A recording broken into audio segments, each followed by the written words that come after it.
Okay, this is a super important next level tip, and it's also my next installment of Phil's Risk University.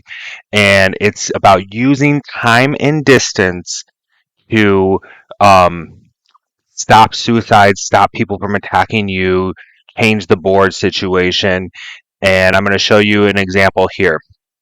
In this game, I was the Australian turtle, and red and pink were not attacking each other.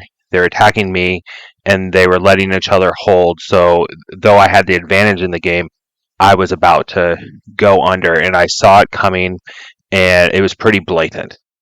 So, I decided to make a big move here and shake up the board. A lot of times, shaking up the board in this situation is something that you can do. So, I attacked red hard and pink a little. And then what red does is they go and they steal my Australia turtle slowly, ever so slowly. And then pink thinks for a very long time, and they take me out of all of Asia, and then they stay. But then later, it's only been a couple of minutes, and notice they're not attacking each other at all. Watch this fortify. Okay, so this move right here is what triggered me.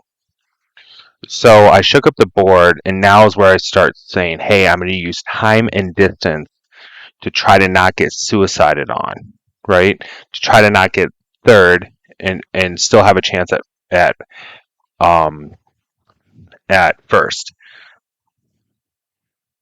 So I just one card for a while, or I just get a card and pass, get a card and pass, and then um, something really interesting happens. For a few turns, they allow each other to hold all of this, and they're really just pink is really focused on me. You can see red is still just playing the game, but pink is really focused on me. Pink is the one I'm worried about.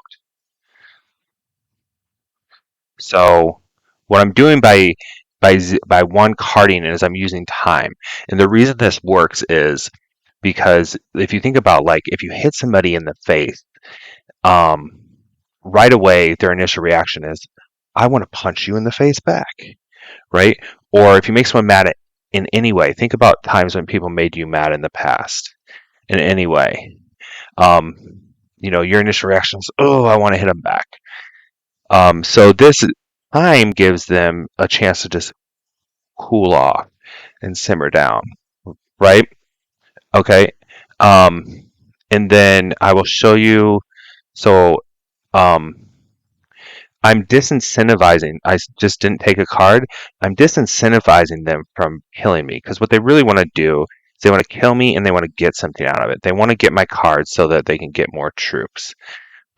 So I'm disincentivizing them from killing me by not taking any more cards. And I end up doing this for quite a few turns.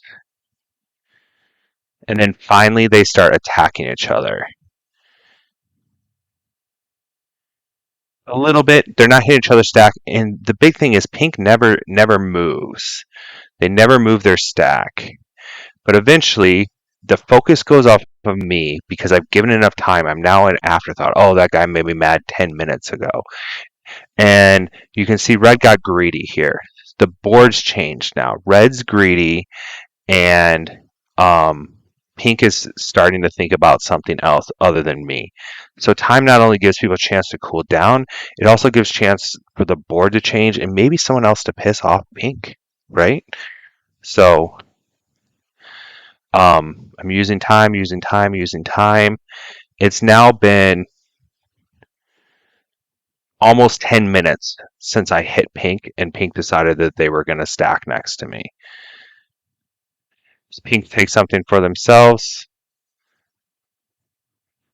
I decide that, do I start getting a card here? I think I don't. I do. I start getting a card here, and then I am using distance. So I literally, like, watch where I put my army. Yeah, I took Australia, but I'm literally the furthest spot on the board away from pink that I can be. So now I use time and now I use distance. And if they want to come get me, they can come get me. But I've given them a chance to cool down and I'm far away. And they said, well played. They're happy that I was gone.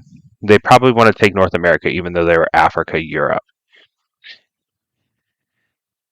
And then just by chilling, again, I'm using time. I'm just chilling. This is why the Australia turtle works. You just fall in the background and people stop thinking about you. I was in last. And then eventually, these two go to war and I win the game.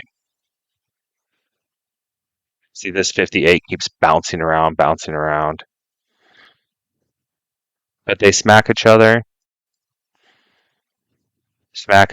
they're warring. And then eventually someone's going to get mad enough. So they're not using time. They're not using distance. They're standing in each other's face. They're getting mad at each other. And then eventually they overattack and I win the game. Okay. So the time and distance theory. It's mostly used in fixed cards, but it can also be used in progressive. And it's basically when you hit somebody, get away from them and give yourself as much time as possible to fall into the background. And it's just a purely psychological theory, but I've used it a lot of times, and it works. It works way more often than punching them in the face and then sticking your stack right next to them. So let me know what you think about it. Up here, I'll have another Risk video from my Risk University, and I'll have a link to my Risk University playlist. Subscribe and follow.